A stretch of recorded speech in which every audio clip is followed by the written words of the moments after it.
الحمد للہ رب العالمین والصلاة والسلام علی حبیبہ محمد وآلہ وصحبہ اجمعین۔ اعوذ باللہ من الشیطان الرجیم، بسم اللہ الرحمن الرحیم۔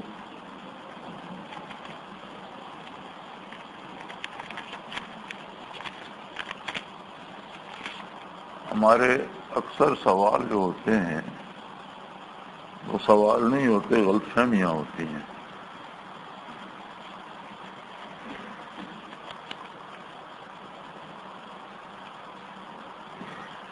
یہ دو سوال ہیں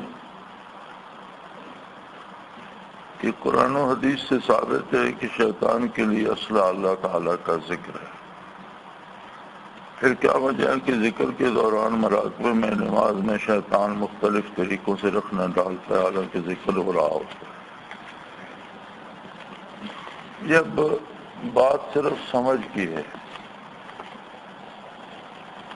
اگر بہترین اسلحہ پاس ہو تو اس کا مطلب یہ ہوتا ہے کہ دشمن کو شکست دی جا سکتی ہے، اس کا مطلب یہ نہیں ہوتا کہ دشمن کوشش ہی نہیں کرے گا۔ اسلحے کا مطلب یہ ہوتا ہے کہ اس ہتھیار سے دشمن کو شکست دی جا سکتی ہے، اس کا مطلب یہ نہیں ہوتا کہ ایک فوج کے پاس اسلحہ بہترین ہے تو دوسرے اس کا مقابلہ ہی نہیں کریں گے، اس صفائی پہ ہوں گے ہی نہیں۔ یہ کیسے سوچ لیا آپ نے؟ نبی کریم صلی اللہ علیہ وسلم کا ارشاد ہے کہ عبادت کے دوران اگر شیطان خیال ڈالتا ہے اور عبادت کرنے والے میں اتنی قوت اللہ نے دی ہے کہ وہ اس کو رد کرتا ہے تو یہ جہاد کا ثواب ملتا ہے۔ تو اسلحے کا ہونا شیطان کو اس کی شیطنت سے نہیں روک سکتا، تو اگر شیطان خیال ہی نہ ڈالے تو آپ مقابلہ کس کا کریں گے، اور اسلحے کی ضرورت آپ کو کیا ہے؟ تو آپ نے یہ کیسے تصور کر لیا کہ شیطان خیال ڈالنا چھوڑ دے؟ تو یہ ہماری جو ہیں، یہ سوال نہیں ہے، یہ غلط فہمیاں ہیں۔ یہ غلط فہمی دل سے نکال دیں کہ شیطان کوشش چھوڑ دے گا، کوئی کسی مقام پہ بھی پہنچ جائے۔ نبی معصوم ہوتے ہیں تو انبیاء کی مخالفت میں بھی وہ ایڑی چوٹی کا زور لگا دیتا ہے، کسی نہ کسی کو مخالفت پہ ابھارتا ہے، کفار کو اعتراضات سکھاتا ہے۔ آپ نے پڑھا سنا ہوگا کہ بدر میں تو وہ کفار کے ساتھ انسانی شکل میں بھی آیا کہ انی جار لکم، میں تمہارے ساتھ ہوں، دیکھتا ہوں تمہارا کون کوئی بگاڑتا ہے۔ اور جب فرشتوں کا نزول دیکھا تو بھاگ کھڑا ہوا، تو انہوں نے کہا بھئی آپ تو بڑے ہمارے ساتھ دعوے کر رہے تھے تو بھاگ رہے، انی ارا ما لا ترون، مجھے وہ کچھ دکھائی دے رہا جو تمہیں دکھائی نہیں دے رہا۔ اور ساتھ اس نے یہ بھی کہا انی اخاف اللہ رب العالمین، مجھے تو اللہ رب العالمین سے ڈر لگ رہا ہے، میں تو گیا۔ تو یہ سوچ لینا کہ شیطان اپنی کوشش چھوڑ دے گا، یہ غلط ہے، بلکہ آپ یہ سوچیں کہ جب آپ ذکر کریں گے، نیکی کریں گے تو شیطان زیادہ کوشش کرے گا۔ بلکہ حدیث شریف میں یہ ملتا ہے کہ جب کسی اس کے بے شمار اس کی اولاد، اس کے متبعین بے شمار شیاطین ہیں، تو اگر ایک سے بندہ قابو نہ آئے تو اس سے زیادہ طاقتور اس پر بھیج دیتا ہے، ان کی ڈیوٹیاں بدلتا رہتا ہے، ان سے رپورٹ لیتا ہے کہ کیا کیا کیا نہیں کیا۔ تو ذکر الہی کا فائدہ یہ ہوتا ہے کہ آپ اس کا دفاع کر سکتے ہیں، اس کی بات نہیں مانتے، رد کرتے ہیں، اس کا الگ سے ثواب ملتا ہے۔ صحابہ رضوان اللہ علیہ اجمعین کے بارے میں قرآن نے بتا دیا کہ ان کی کھال باز دل اللہ تعالیٰ کے ذکر میں مشغول رہتے تھے، پھر کیا وجہ ہے کہ بعض دفعہ اکا دکا صحابہ کو جنات کا اثر ہوا؟ یہ غلط ہے، میں نے کہیں نہیں پڑھا، آپ نے پڑھا ہوگا۔ جس طرح عام آدمیوں کو جن پکڑتے ہیں، اس طرح کسی صحابہ کو جن نے پکڑا نہیں۔ یہ الگ بات ہے کہ کہیں سانپ بن کر انہیں ڈرایا یا کہیں کسی شکل میں آ کر کسی گھر میں داخل ہوا، کسی صحابی کے وجود میں جن اس طرح داخل ہوا ہو، یہ میں نے کہیں نہیں پڑھا۔ تو ہاں، یہ واقعات ملتے ہیں کہ جن بن کر داخل ہوا، یا ایک صحابی کو جنات نے شہید کر دیا، تو کیا کفار صحابہ کو قتل نہیں کرتے؟ جہاد میں صحابہ شہید نہیں ہوتے تھے؟ تو وہ واقعہ بھی بڑا مشہور ہے کہ ایک صحابی گھر میں تشریف لائے تو ان کی اہلیہ باہر گلی پہ کھڑی تھی اور انہیں بڑا برا لگا اور انہوں نے تلوار سونت لی، تو اس نے کہا اندر دیکھیں تو سین میں دیکھا تو بہت بڑا سانپ تھا جس نے انہیں بھگا دیا، تو انہوں نے اس سانپ کو اس تلوار سے مار دیا، کاٹ دیا، تو دفعتاً جنہوں نے انہیں شہید کر دیا۔ تو صحابہ کرام ان کی میت لے کر بارگاہ رسالت میں آئے، یا رسول اللہ جنہوں نے انہیں قتل کر دیا ہے تو آپ دعا کریں کہ یہ زندہ ہو جائے۔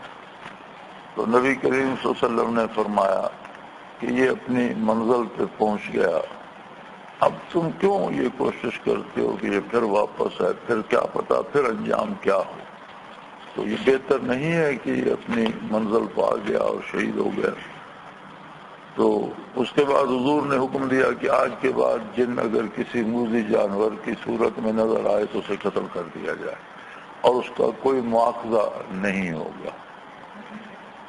تو یہ حدیث بہت مشہور ہے، اور شاہ عبدالعزیز دہلوی رحمۃ اللہ تعالی علیہ کو ایک دفعہ جنات اٹھا کر لے گئے، تو واقعہ پورا انہوں نے نقل کیا ہے کہ وہ ایک دربار لگا ہوا تھا اور وہاں کوئی جنوں کا حکمران بیٹھا تھا اور کسی انسان کو انہوں نے پکڑا ہوا تھا، اور مقدمہ یہ تھا کہ ایک جن سانپ بن کر اس کے گھر میں داخل ہوا اور اس نے قتل کر دیا، تو ہم اس کو اٹھا لائے ہیں، عدالت میں پیش کیا ہے کہ اسے قتل کیا جائے۔ تو وہ جن مسلمان تھے، تو فیصلہ نہیں ہو رہا تھا، تو انہوں نے کہا کہ شاہ صاحب سے فتویٰ لیتے ہیں، تو شاہ صاحب کی خدمت میں آئے، ان کی منت سماجت کی اور انہیں راضی کر کے اٹھا کے ساتھ لے گئے۔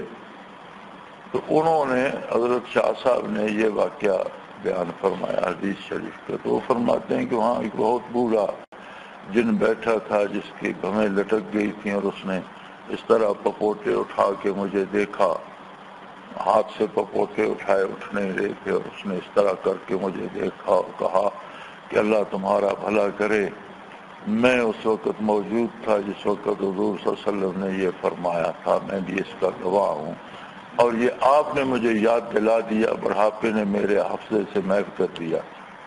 تو حضرت شاہ صاحب فرمایا کرتے تھے کہ میں تابعی ہوں، میں نے صحابی جن کی زیارت کی ہے، یہ شاہ صاحب نے لکھا ہے اپنی کتابوں میں۔ چنانچہ اس انسان کو چھوڑ دیا گیا کہ یہ سانپ بن کر کیوں وہاں گیا تھا۔ تو اس طرح کے واقعات تو ملتے ہیں، لیکن کسی صحابی مرد یا عورت کے جسم میں جن داخل ہوا ایسا واقعہ میں نے کہیں نہیں کرا۔ اب رہی یہ بات کہ آپ نے آج کل کی بات کی ہے کہ آج کل جادو اور جنات لوگوں کو تنگ کرتے ہیں، بعض حضرات کو جادو کے ذریعے حقوق زوجیت سے محروم کیا جا رہا ہے۔ تو جادو دراصل خارج میں جادو کا کوئی وجود ہے ہی نہیں، جادو ہوتا ہی کچھ نہیں۔ جن جو پکڑتا ہے انسان کو، تو جن کا وجود ایک انرجی، ایک طاقت ہوتا ہے، جس طرح بجلی ہے۔ اب بجلی کی تار چھوئیں تو پورے بدن میں دوڑ جائے گی، اثر بھی کرے گی، بندہ مر بھی سکتا ہے، تھوڑی ہو تو کوئی بازو ٹانگ شل ہو سکتی ہے۔ تو جن بھی اسی طرح ایک طاقت، ان کا وجود انرجی سے ہے، آگ کے شعلے سے ہے، تو وہ بندے کے وجود میں داخل ہو سکتے ہیں، اور اس لیے کہ وجود دفاع کے لائق نہیں ہے۔ اور جن جب بھی کسی کو پکڑتا ہے یا وجود میں داخل ہوتا ہے تو انسان کے جو انسانی سیل ہیں وہ ڈیمیج ہوتے ہیں، اس کی صحت پہ اثر پڑتا ہے، مختلف طرح کی بیماریاں ہو جاتی ہیں۔ تو یہ سب تو ہو سکتا ہے۔ جہاں تک جادو کی حقیقت ہے وہ یہ ہوتی ہے کہ موسیٰ علیہ السلام کے مقابلے میں جب جادوگر آئے، جادو ہے کیا؟ شیطان اپنے پجاریوں کو بعض کفریہ کلمات سکھاتا ہے کہ تم یہ کلمات اس طرح وظیفہ پڑھو، اس طرح چلا کاٹو، اس طرح پھونک مارو، اس طرح نقش لکھو، اس کا یہ اثر ہوگا۔ پھر وہ کوشش کرتا ہے کہ ان پر وہ عمل کر سکے، جتنا شیاطین سے ہو سکے وہ اس پہ عمل کرتے ہیں تاکہ لوگ اس میں کفریہ عمل میں لگے رہیں. لیکن کیا جادو سے کوئی چیز تبدیل کی جا سکتی ہے؟ تو اللہ تعالیٰ کی پیدا کردہ کوئی تخلیق، جسے کہتے ہیں قلب ماہیت، یعنی اللہ نے پیدا تو کوئی اور چیز کی اور اس کے تبدیل کر کے اس کی ماہیت بدل دی جائے، قلب ماہیت باطل ہے، یہ ممکن نہیں. لیکن ہو گیا یہ قلب ماہیت تو ہو گیا کہ جب بانس تھے یا لکڑیاں تھیں یا رسے تھے تو وہ سانپ بن گئے، اژدہا بن گئے، تو قلب ماہیت ہو گیا. قرآن کریم فرماتا ہے قلب ماہیت نہیں ہوا. دو چیزیں تھیں. وَاسْتَرْهَبُوا بِهِمْ، جادوگروں نے پہلے لیکچر کر کے لوگوں کو بڑا مرعوب کیا، ان کے دلوں میں رعب ڈالا اور انہیں ڈرا دیا. جو بندہ ڈر جاتا ہے وہ پھر ہر بات ڈرانے والے کی قبول کرنے کو تیار ہو جاتا ہے. دھمکی سے ڈر جاتا ہے نا، تو وہ لوگوں میں جب اس طرح کی بات آ گئی تو پھر وَسَحَرُوا أَعْيُنَ النَّاسِ، لوگوں کی جو قوت بصارت تھی اس پر انہوں نے ایسا جادو کیا وَيُخَيَّلُ عَلَيْهِمْ أَنَّهَا تَسْعَىٰ، کہ ان کی آنکھوں نے جو تصویر قوت متخیلہ کو بھیجی اس میں انہیں تصور میں نظر آتا تھا کہ یہ اژدہا بن گئے ہیں، سانپ، ورنہ تھے رسے اور لکڑیاں ہی، حقیقت میں اژدہا نہیں بنے. قلب ماہیت ہوا نہیں. قرآن فرماتا ہے فَاسْتَرْهَبُوا بِهِمْ، پہلے تو انہیں ڈرایا، پھر سَحَرُوا أَعْيُنَ النَّاسِ، ان کی نگاہوں پہ کوئی جادو پڑا کہ انہیں دیکھنے میں وہ سانپ لگتے تھے. اب نظر جو دیکھتی ہے وہ تصویر بھیجتی ہے قوت متخیلہ کو، قوت متخیلہ دماغ میں اس تصویر کو پرنٹ کرتی ہے، تب ہمیں سمجھ آتی ہے کہ میں فلاں بندہ دیکھ رہا ہوں، فلاں جانور دیکھ رہا ہوں، فلاں مکان دیکھ رہا ہوں. اور اس سارے کام میں کوئی دیر نہیں لگ رہی، ادھر نگاہ پڑی ادھر سارا حل ہو کر اسی لمحے ہمارے سامنے آ جاتا. ہم سمجھتے ہیں کہ آنکھ ہی دیکھ رہی ہے، لیکن ہمیں وہ چیز ہمارا دماغ اور قوت متخیلہ دکھاتی ہے. تو وہ جب مرعوب ہو گئے تو جو جادوگر چاہتے تھے ان کی نگاہ اس طرح دیکھتی تھی اور ان کی قوت متخیلہ اس سے متاثر ہو گئی.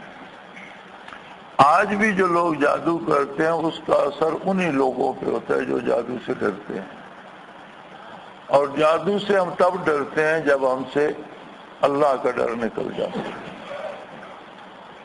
مجھ پہ جادو کیوں نہیں کرتے، مجھے جن کیوں نہیں پکڑتے؟ صحابہ کو پکڑتے تھے، انہیں کہو مجھے پکڑے. میں نے تو کبھی کسی جن کو دم بھی نہیں کیا. میرے پاس آتے بھی وہ لوگ ہیں جو سارا پاکستان یا باہر بھی کسی کی توفیق ہو تو پھر کے دیکھ لیتا ہے، جب قریب المرگ ہوتے ہیں اور جنوں کے پکڑنے سے مرنے کے قریب ہوتے ہیں تو آ جاتے ہیں. میں صرف جنوں کے لیے بکواس ہی کرتا ہوں، چند گالیاں دیتا ہوں، کہتا ہوں دفعہ ہو جاؤ، چھوڑ دو، اسے مت پکڑو، چھوڑ جاتے ہیں. مجھے تو کبھی کوئی دم کرنے کی ضرورت بھی پیش نہیں آئی، جھڑکتا ہوں صرف، چلے جاتے ہیں. یہ جھڑکنا اور گالیاں دینا کون سا دم ہے؟ اور ایک نہیں، یہاں سینکڑوں کیس ہیں. ایسے لوگ تھے جنہیں ساری رات جن جنگلوں میں بھگاتے تھے، پکڑ لیتے تھے، پریشان کرتے تھے. کبھی میرے ڈھائے چڑھ گئے تو غصے ہوا، ناراض ہوا، چھوڑ کے چلے گئے، پھر نہیں آئے. تو یہ ہماری اپنی کمزوری ہوتی ہے. اور ہم جب یہ تصور کر لیتے ہیں کسی فطری، کسی طبی بیماری کی وجہ سے، کبھی مزاج کی وجہ سے کوئی کمزوری بدن میں آ گئی، ہم نے سمجھا یہ پڑوسن نے جادو کر دیا ہے، بس وہ جادو چل گیا ہم پر. تو یہ جتنا جادو لوگ قبول کرتے ہیں یہ لوگوں کی اپنی کمزوریاں ہوتی ہیں. گجرات میں ایک جادوگر ہوتا تھا، بڑے لوگوں کی جائیدادیں بھی ہتھیائیں اس نے، لوگ پاگل ہو جاتے تھے. بڑے بڑے زمینداروں کو اس نے بوریوں پہ کپڑے پہنائے اور سارا دن ان سے اپنی مشقت لیتا تھا، یہاں گوڈی کرو، یہاں پانی لگاؤ، یہ کرو وہ کرو. جو جاتا تھا وہ جائیداد بھی اسے لکھ دیتا تھا گھر بار سے، اور ان سے برائی بھی کراتا تھا اور انہیں کتے کھلاتا تھا، اور جو چاہتا تھا، جو کہتا تھا وہ کرتے. تو یہ امان اللہ لک صاحب اس کے پاس گئے، بھائی وہ اپنا جادو وادو کا یا وہ اپنی فقیری کا کمال مجھ پہ دکھاؤ، تو اس نے معافی مانگی کہ یار جان چھوڑ جاؤ. تو اتنی مخلوق پہ جو کر رہا تھا اسے ایک بندے پہ کیوں نہیں کر سکا؟ وہ بھی نڈر تھا، اسے ڈرانے ہونا، جو کر سکتے ہو کرو یار، پتہ چلے کیا کرتے ہو. تو اس نے تو معافی مانگ کر جان چھوڑائی. تو آپ بھی اپنے اندر ذکر کی وہ طاقت پیدا کریں، اللہ پہ بھروسہ کرنا سیکھیں.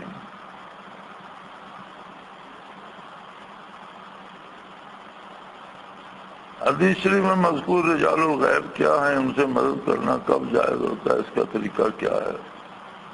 مدد کے لیے اللہ کافی ہے، اور جہاں اللہ نہ ہو وہاں ان سے مدد طلب کر لی جائے.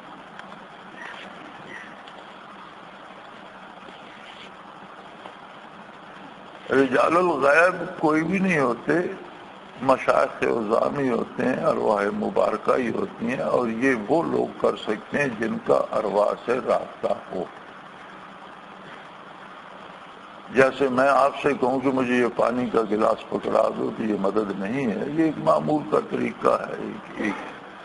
لیکن یہ سمجھنا کہ اللہ کی طرح غائبانہ کسی سے مدد مانگی جائے، اس کی تعلیم حضور نے نہیں دی صلی اللہ علیہ وسلم. یہ جن لوگوں کے لیے ہے وہ لوگ ہیں جن کو یہ قوت نصیب ہے کہ وہ ان ارواح مبارکہ سے رابطہ کر سکتے ہیں. اور وہ ایسی ہے جیسے آپ مجھے کوئی کام کہہ دیں، میں آپ کو کہہ دوں، وہ ان کے لیے معمول کی بات ہوتی ہے. اور جس میں یہ قوت نہ ہو، وہ سمجھے کہ غائبانہ کوئی رجال الغیب ہیں وہ میری مدد کریں گے، تو یہ تو شرک ہو جائے گا. یہ غائبانہ پکارنا اور غائبانہ مدد کرنا یہ صرف اللہ کریم کا کام ہے.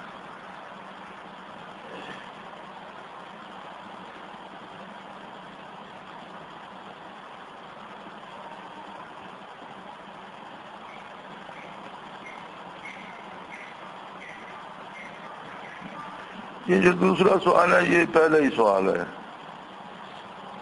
کہ حضرت رحمۃ اللہ کہیں بار تشریف لے جاتے تو اور یا اللہ کو اپنے گھر کی حفاظت کا کہہ جاتے، تو کیا یہ حضرت کے لیے مخصوص تھا یا اور بھی کوئی کر سکتے؟ اور یہ کہنا یا علی مدد یا شیخ عبد القادر جیلانی شان للہ، یہ کیسے غلط ثابت ہوا؟ بھائی اگر حضرت کہہ جاتے تھے تو حضرت اس طرح کہتے تھے جیسے آپ مجھے کہہ دیں میں آپ کو کہہ دوں.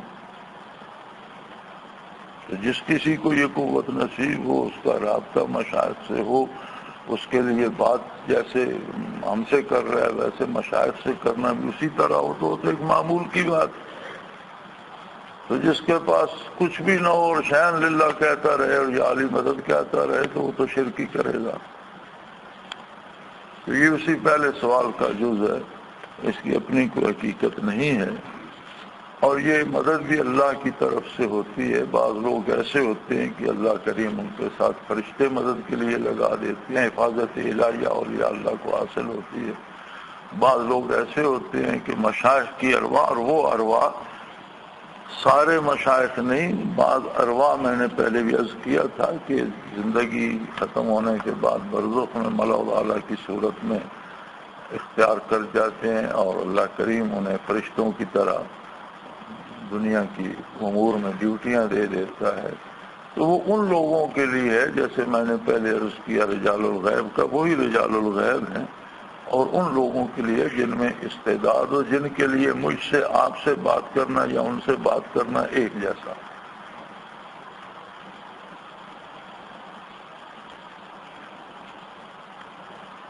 کسی شخص کو سلسلہ عالیہ میں لطائف مراقبات نصیب ہو جائے، پھر وہ سستی کی وجہ سے ذکر چھوڑ دے تو اس کے لطائف مراقبات ضائع ہو جائیں گے. کسی شخص کو کھانا مل جائے، بہت اچھا کھانا ہو، بہت سیر ہو کر کھائے، اور پھر کھانا چھوڑ دے تو کیا وہی کھانا زندگی بھر چلتا رہے گا؟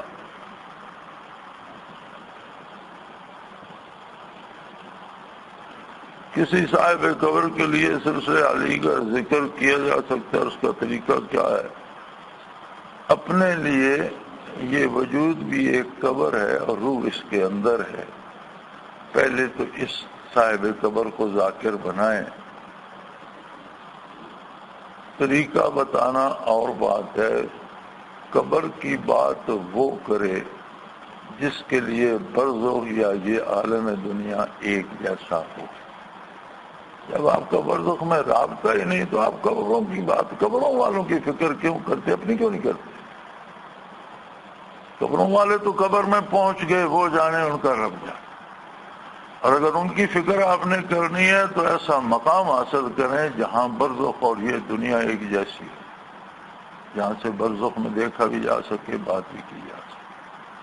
اور جسے برزخ میں رسائی حاصل نہیں، وہ کسی قبر کی بات کرتا ہے تو وہ جہالت کی بات کرتا ہے۔ اور جنہیں رسائی حاصل ہے ان کے لیے ایک معمول ہوتا ہے، جس طرح ہم آپ آپس میں بات کر رہے ہیں، اگر وہ اہل برزخ سے بات کر رہے ہیں۔ دوسری بات،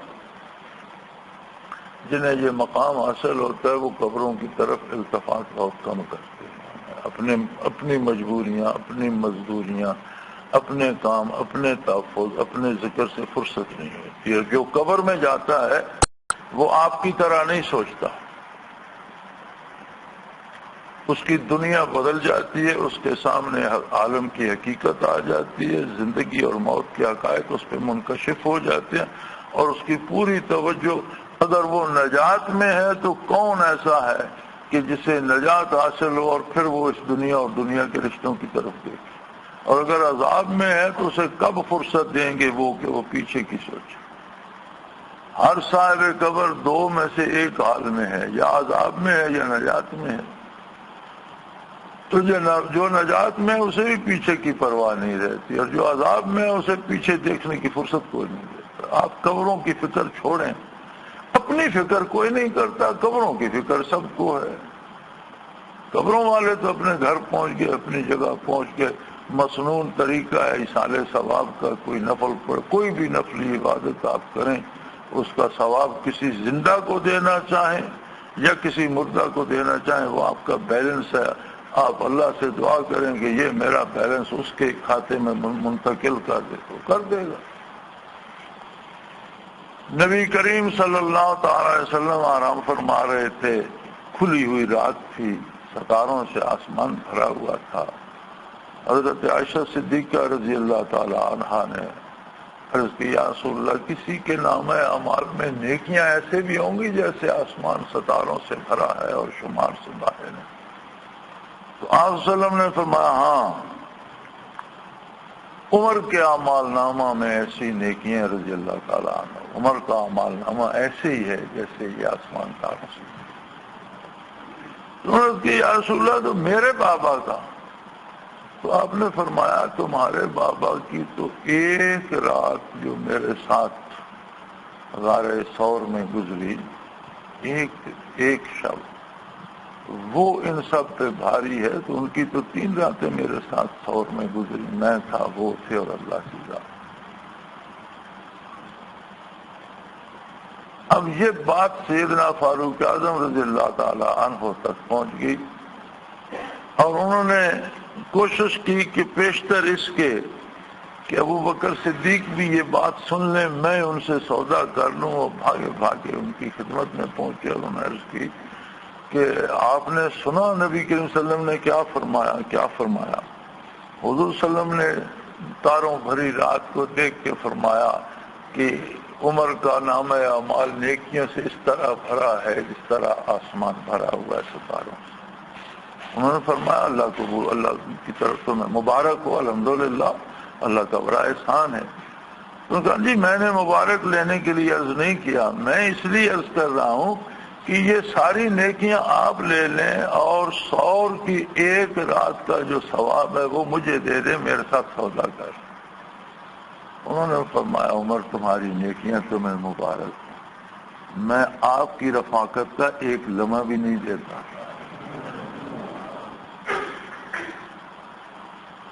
تو بھائی میاں، جو نیکی کرے اور وہ کسی کو دینا چاہے ضرور دے، ایصال ثواب کا طریقہ سادہ سا ہے، کسی پیر صاحب، کسی مولوی صاحب کے پاس جانے کی ضرورت نہیں، اکاؤنٹ اللہ کے پاس ہے، آپ نے نیکی کی، فرض تو فرض ہے، وہ آپ کی مجبوری ہے، آپ نے ادا کرنا ہے، فرض ادا کر کے تو ثواب نہیں بخش سکتے۔ نفلی عبادتیں، صدقات ہوں، نفلی روزے ہوں، نفلی حج ہوں، نفلی تسبیحات ہوں، کوئی بھی نفلی عبادت، اس کا ثواب آپ کسی زندہ کو دینا چاہیں یا مردہ کو دینا چاہیں تو آپ نے اللہ سے دعا کرنی ہے کہ یہ میرے اکاؤنٹ میں سے یہ جو ہے یہ فلاں کے اکاؤنٹ میں کر دے، وہ کر دے گا، بات ختم۔ لیکن جن کے اکاؤنٹ ہوتے ہیں وہ کم ہی کرتے ہیں، انہیں خود بڑے عزیز ہوتے ہیں، اور ہمارے پاس ہوتا کچھ نہیں تو ہم بخشتے رہتے ہیں۔ ہمارے گاؤں میں ایک بابا ہوا کرتا تھا، تو ایک دفعہ پے در پے 2-4 فوتیدگیاں ہو گئیں، تو ہمارے گاؤں میں یہ رواج ہے کہ وہ دفن کرنے کے بعد کسی نے کوئی تسبیح پڑھی ہوتی ہے، کوئی پارا پڑا ہوتا ہے، کوئی سورت پڑھی ہوتی ہے، تو وہ پھر مولوی صاحب کھڑے ہو جاتے ہیں کہ بھائی کوئی اصالہ ثواب کے لیے اس کے لیے کچھ چندے کے طور پہ دے دو، تو لوگ دیتے ہیں۔ میں نے ختم پڑھا ہے، میں نے اتنے کلمہ شریف پڑھا ہے، میں نے اتنا درود شریف پڑھا ہے، میں نے فلاں سورت پڑھی ہے، فلاں، وہ مولوی صاحب کو دیتے جاتے ہیں کہ اس کو میت کو بخش دیں، تو وہ کچھ نہ کچھ اس کے لیے ہو جاتا ہے۔ اچھا طریقہ ہے۔ تو ایک بابا تھا، وہ اس نے ایک دفعہ بھی کہا کہ میری طرف سے 10 لاکھ کلمہ شریف اسے دے، اور دوسرے تیسرے دن پھر کو 10 لاکھ پھر اس نے دے دیا، اگلے دن پھر 10 لاکھ، 4-5 اس طرح کے ہوئے واقعات، ایک 2 روز کے بعد تو بابا 10 لاکھ دیتا رہا۔ میرے ایک ماموں ہوتے تھے، وہ بھی اب فوت ہو گئے، تو انہوں نے بابے کو پکڑ لیا، انہوں نے کہا بابا یہ تم روز 10 لاکھ دیتے ہو، کتنی تسبیحات پڑھ لیتے ہو؟ اس نے کہا پڑھتا ہوں تو دیتا ہوں نا۔ تو اس نے کہا ذرا یہ تو بتاؤ لاکھ ہوتا کتنا ہے؟ تو کہنے لگا 10,000 کا۔ اس نے کہا پھر دیتے رہو۔ انہوں نے سوچا کہ اس بابے کو یہ بھی پتہ نہیں ہوگا کہ لاکھ کتنا ہوتا ہے، یہ روز 10 لاکھ بخش جاتا ہے، تو انہوں نے پکڑ لیا کہ بابا روز اس نے کہا بیٹا پڑھتا ہوں تو دیتا ہوں۔ انہوں نے کہا یہ بتاؤ لاکھ ہوتا کتنا ہے؟ کہنے لگا 10,000 کا ہوتا ہے۔ اس نے کہا پھر دیتے رہو۔ اب پھر آسان ہے، پھر تو ایک دن میں تم 10 لاکھ پڑھ سکتے۔ تو اگر اس طرح کے بخشنے ہوں اور اس طرح کا درد ہو مرنے والوں کا، تو مرنے والوں سے ہم پر ذمہ داری زندوں کی زیادہ ہے۔ ماں باپ کی ذمہ داری ہے، بیوی کی ذمہ داری ہے، بچوں کی ذمہ داری، اس کے بارے کیوں نہیں آپ سوچتے کہ میں اولاد کو کیا دے رہا ہوں؟ کیا میری اولاد دین سے واقف ہو رہی ہے؟ کیا میں ان کی تربیت اسلامیہ طرز پہ کر رہا ہوں؟ یا اولاد کو تو آپ چاہتے ہیں کہ یہ برلن چلی جائے، یہ چلی جائے، امریکہ چلی جائے، یہ انگلینڈ چلی جائے، بے شک شرابی ہو جائے، بدکار ہو جائے، پیسے کماتی رہے۔ پھر وہاں سے لکھتے ہیں جی یہاں اولاد کہا نہیں مانتی، یہاں بیوی بات نہیں سنتی، وہاں سے روز ٹیلی فون ای میل ہوتا ہے۔ ننگا بھائی جہاں ہو انجائے، کو پیسے مل رہے ہیں یا نہیں؟ جی پیسے تو مل رہے ہیں، تو پیسے لینے ہی گئے، وہاں کون سا دین لینے گئے ہو؟ تم کو مکہ مکرمہ بیٹھے ہو، قبرستان میں گئے ہو، پیسے لینے گئے ہیں، پیسے مل رہے ہیں، اور کس بات کی شکایت ہے؟ پیسے لینے کے بعد تم چاہتے ہو کفرستان سے تمہیں اسلام ملے، یہ تو ایک نئی بات ہے۔ تو مردوں کی نسبت زندوں کی فکر زیادہ کرے، مردوں کو ذکر کرائے یا توجہ دے تو وہ دے کہ پہلے تو اسے توجہ دینے کی اجازت ہو، دوسرے اجازت انہی کو ملتی ہے جن میں استعداد ہو، اور زندہ لوگ گمراہی میں بھٹک رہے ہیں۔ آپ زندوں کو چھوڑ کر آپ کو مردوں کی فکر کیوں لگ گئی؟ مردے تو اپنی منزل پہ پہنچ گئے۔ ہم مکلف ہیں کہ ہمارے گرد 6 کھرب کی آبادی ہے دنیا میں، آپ نے کتنے زندہ لوگوں کو ذکر پہ لگا لیا، کتنے لوگوں کو دوزخ سے بچانے کا سبب آپ بنے، کتنے لوگوں کو کفر سے آپ اسلام پہ لے آئے۔ کبھی یہ سوچا کہ آپ سارے زندوں کو آپ ذکر سکھا چکے، اب آپ چاہتے ہیں کہ مردوں کو سکھائیں؟ تو یہ حقیقت سے بھاگنے والی باتیں ہیں۔ تصوف میں شکر اور صاف سے کیا مطلب ہے؟ شکر اور صاف 2 حالات ہوتے ہیں، 2 صورتیں ہوتی ہیں صوفی کی۔ شکر یہ ہوتا ہے کہ انوارات یا کیفیات کی وجہ سے ہوا سے ظاہری جاتے ہیں۔ یہ کبھی لمحاتی ہوتا ہے کہ تھوڑی دیر کے لیے بندہ اسے حواس میں نہیں رہتا، پھر ہوش آ جاتا ہے، اور کبھی دائمی بن جاتا ہے تو آدمی پاگل سا ہو جاتا ہے، جسے مجذوب کہتے ہیں۔ اور شکر کمال نہیں ہے، کیونکہ شکر انبیاء پہ نہیں آتا، کمال ہوتا تو انبیاء کے پاس۔ اور نبی کے علاوہ کسی پہ بھی شکر آ سکتا ہے۔ سیدنا فاروق اعظم رضی اللہ تعالی عنہ پہ بھی چند لمحے کے لیے شکر آ گیا تھا۔ جب حضور کا وصال ہوا تو انہوں نے تلوار سونت لی کہ جس نے کہا حضور کا وصال ہو گیا میں گردن اڑا دوں۔ سیدنا ابو بکر صدیق رضی اللہ عنہ نے جب وہ آئے کریمہ تلاوت کی وما محمد الا رسول قد خلت من قبل الرسل فإن مات أو قتل انقلبتم على أعقابكم ومن ينقلب على عقبيه فلن يضر الله شيئا وسيجزي الله الشاكرين۔ تو آپ نے گردن ڈال دی، ہوش آ گئی اور کہنے لگے ایسے لگتا ہے یہ آئے کریمہ میں نے آج سنی ہے، بلکہ ایسی حالت آ گئی تھی کہ مجھے کچھ یاد نہیں، تو سامنے آ گئے۔ تو کمال یہ ہوتا ہے کہ واقعی بندے کو مراقبات یا منازل نصیب ہوں اور وہ ہوش حواس میں رہے تو یہ طریقہ صحیح ہے۔ اور انسانی کمزوریاں ہیں، کسی لمحے کسی وقت شکر بھی آ جاتے ہیں، لیکن وہ بالکل ایسا ہوتا ہے جیسے آپ کو بجلی کی تار چھو گئی، حواس مختل ہو جاتے ہیں، ہوش نہیں رہتا، چیزوں کی سمجھ نہیں آتی، اور یہ بنانے سے نہیں بنتی، یہ ان لوگوں پہ آتا ہے جو بہت محنت کرتے ہیں، بہت قوت ہوتی ہے۔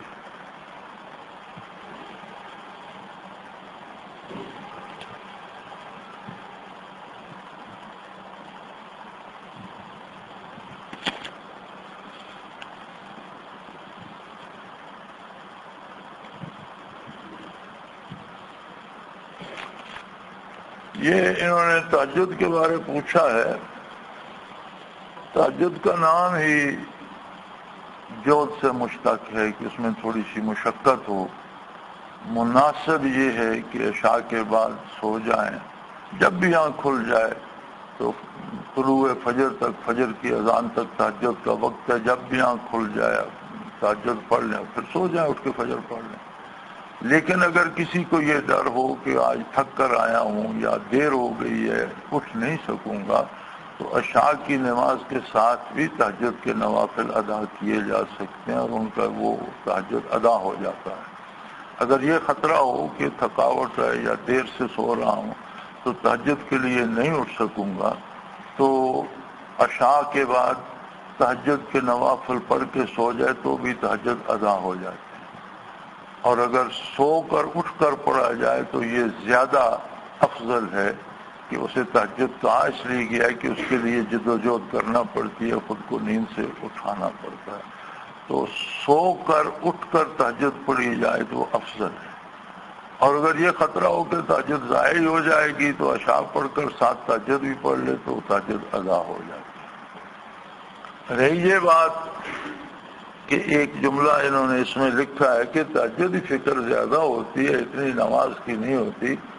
یہ فکر زیادہ نہیں ہوتی، یہ ایک احساس ہوتا ہے، چونکہ تہجد نفل ہے تو احساس ہوتا ہے کہ کہیں سستی سے رہ نہ جائے، اور نماز کے لیے یقین ہوتا ہے کہ نماز تو ادا کرنی ہے، اس میں تو کوئی رخصت، کوئی چھٹی نہیں، تو آدمی تھوڑا سا اس میں مطمئن ہوتا ہے کہ نماز تو ادا کرنی ہے، تو تہجد کی فکر زیادہ محسوس ہوتی ہے، کیونکہ یہ فرض نہیں ہے، نفل ہے، تو ہو سکتا ہے کبھی سستی ہو جائے، رہ جائے، تو یہ اس طرح کی کیفیت ہوتی ہے۔ اللہ کریم ہدایت نصیب فرمائے، توفیق عمل عطا فرمائے اور قبول فرمائے۔ وآخر دعوانا الحمدللہ رب العالمین، الحمدللہ رب العالمین، والصلاة والسلام علی حبیبہ محمد۔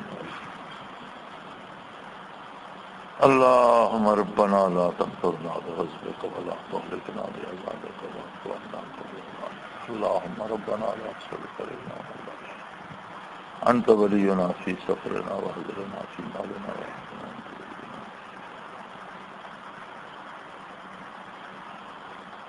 وصلى الله تعالى على حبيبه محمد وسلم۔